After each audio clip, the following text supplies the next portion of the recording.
What's up, everybody? Welcome to a new episode of the UI Buzz podcast, or videocast if you're watching the video. So it's been a while, but I have been working hard, very hard in fact, on my Project Hack game that you can see on the screen here if you're watching the video. And I want to talk a little bit about using AI tools for game development and how it has both helped me and hurt me bad. So what am I talking about here? I've been working on this for a long time. This is my Project Hack idle numbers game. If you're into that kind of thing, you'll know what this is. But in there is a feature, right, that I wanted to add. Now, I wanted to have multiplayer support. To do that, I've decided to use Unity Game Services. I've tried a few different ones, and this is all part and parcel of the problems that I've been having. So I turned to AI tools, and what I needed them to do is solve the problem for me of the game save and storing that in the cloud, syncing it back, and so on. I know how to do local game saves in Unity, not a big deal, done that before. But the idea of doing the local save, uploading that to the cloud, having that come down from the cloud, and so on, and all of the parts wrapped around that logic had been a nightmare for me. And everything I've tried worked by itself, and then when I bring all the parts together, it didn't. This was a prime time to say, AI, help me out here. So I have a Claude Code subscription, and I tried using that. Claude Code has been very good for me on many different projects, not for game development. So I was like, all right, here's your chance to shine, because under the hood, we're just talking about C# code. That's all we're talking about here. The problem became it would work to a certain point, and then there's like a tipping point where it would just fall apart and become horrible. And what I mean by that is, let me give you an example. I'm going to walk you through this, right? So I have this register part, which worked great. It helped me write the code to just take advantage of Unity services to have a new player register with the Unity backend.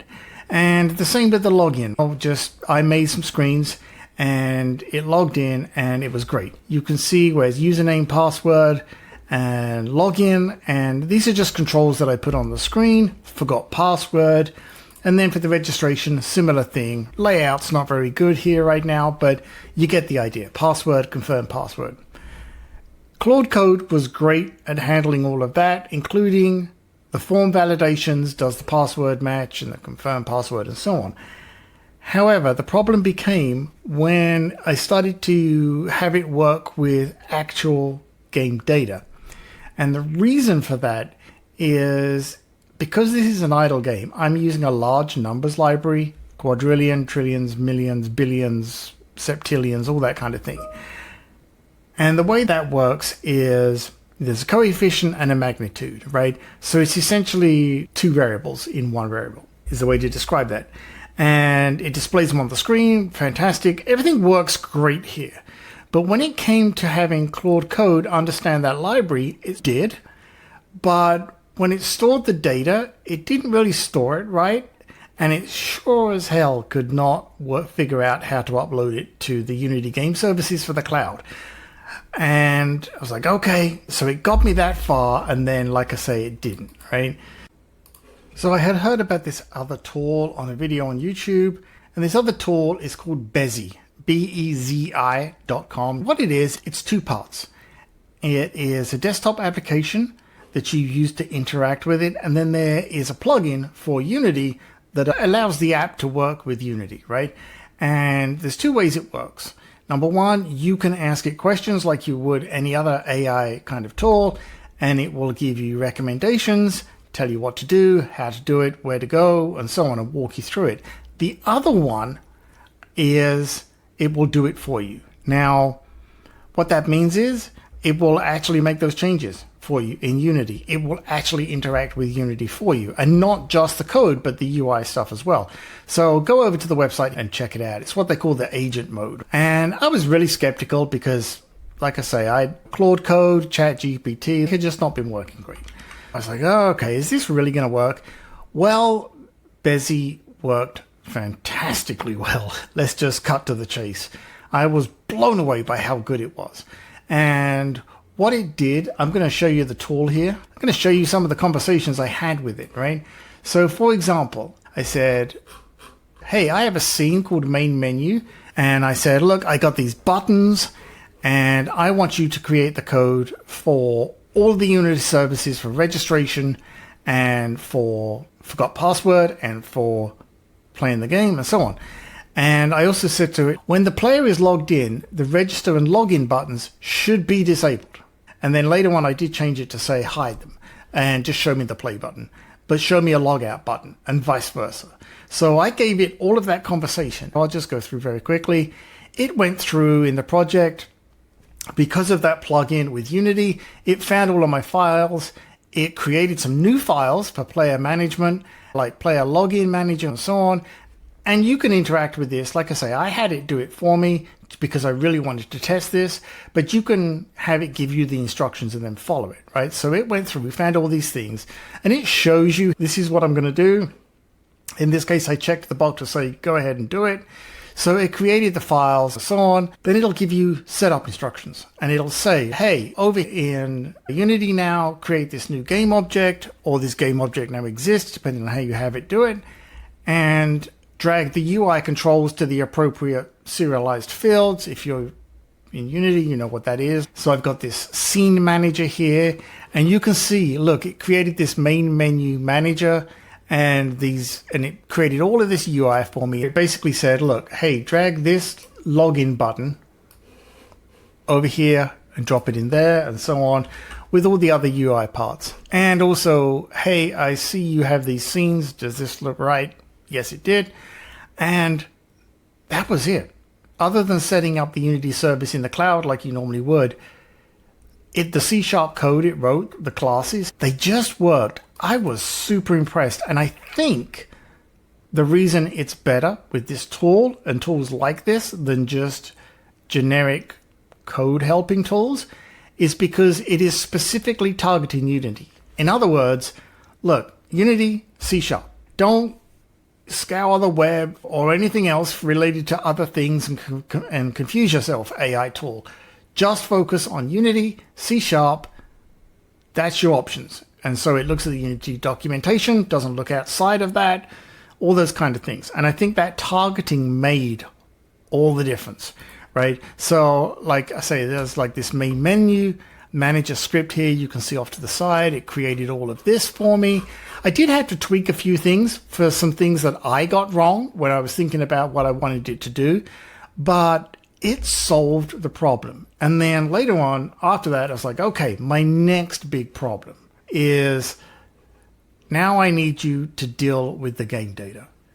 And I was concerned, and this is where I expected it to fail, because I expected it to say, uh-oh, we've got these large numbers that go here. I'm just going to run the game so you can see this running here if you're watching the video. But we've got these large numbers, right? And I expected it to fall apart. It didn't, is the answer. If you're watching the video, I'm going to go over and I'm going to say, okay, I'm going to set a large number. Just so for those of you who don't know what I'm talking about with large numbers, right? I'm going to set the magnitude to 5. So here you go, 918 quadrillion. If you're watching the video, that's a big number. It's a big number if you're not watching the video. But the point is, it needed to understand all of this data. And Bezi nailed it. It looked at the source code for the large number library that I was an asset, and it nailed it. And it's, hey, I got this. I understand this now. Let me create you, again, a manager to save this game data from this object, this player data game object. And I see you've got this script. Let me save all of this for you to a local file and then upload it to the cloud because that is what you asked me to do. And it worked. And I was super impressed. And I was like, okay, so we continued the conversation. And I said, all right, now I need you to load that game data back again. But here's your edge cases. If the game data file doesn't exist in the cloud or you cannot talk to the cloud, I want you to use the local save as your backup. Load that data instead. And if the user's not logged in, again, do the same thing, right? I gave it all of the scenarios that I or you would naturally think of as you're a developer and working through these. And again, it understood it and it did it and it nailed it. There was a couple of compile errors where it was just using something that wasn't quite right. It was some old scripting. It was basically a bit of old documentation. It's given it the old way, and I said, look, this is the old way. I want you to do it the new way. It thought about it again. It updated it. It worked. And then I want you to do the cloud save every 1 minute. And it said, hey, you know what? We can do better than that. How about we give you the ability to set it however you want it? So what it does is not only does it save it, and not only does it upload it at the schedule that I asked for, but it also gave me a menu option to say, hey, why don't I give you a UI that says if you want to change this on the fly, you can just do this in the Unity UI. And you can see these checkboxes if you're watching the video. It also said, hey, why don't I give you some extras while I'm at it? I'll give you an enable and a disable for autosave, load on wake, enable the cloud save, prioritize cloud on load, which is the one I talked about, and encrypt it. And the darn thing worked. I was just blown away by how good it was. The takeaway from this episode here in this video is try a few different tools, find what works for you. But for me, this solved a problem I had been trying to solve for months with firstly my lack of understanding, and then my lack of understanding plus ChatGPT and then Claude Code, and we all confused each other no end and worked and then fell apart. But Bezi, so far, shout out to them. I'm using the free version right now, but I think the first plan is like $20 a month. If you're a serious game developer, I can't express to you how much pain and aggravation and months of coding this has solved for me, and it worked. Just wanted to put that out in this episode. There are some great tools out there for game developers. Use them as assistants is my advice, right? So all the code that it wrote, I reviewed. And it gave me the documentation for it and everything else. It solved my problem, and I understood how it solved it, and then manipulated code for things that I needed that either I felt could be done a different way or I knew that I would want to use in the future slightly differently.